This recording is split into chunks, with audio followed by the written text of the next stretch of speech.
திருபாதம் கண்டறியாதன கண்டே கண்டேன் அவர் திருபாதம் கண்டறியாதன கண்டே கண்டேன் அவர் திருபாதம் கண்டறியாதன கண்டே.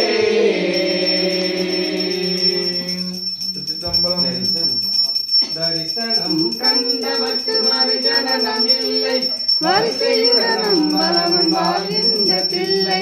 தரிசனம் கண்டவர்க்கு மறுஜனனம் இல்லை வரிசையுடனும் பலவன் வாழ்கின்ற பிள்ளை. திருமகள் ஏகரச பக்தி இன்பம் ஒரு ஆனந்தம் பொங்கிவரும் பக்தி பரவி வரும் அவன் அருகில் அணிவாதி சித்தி பணிந்து வந்து சித்தம் வளத்தை வளம் சுற்றி சொப்பன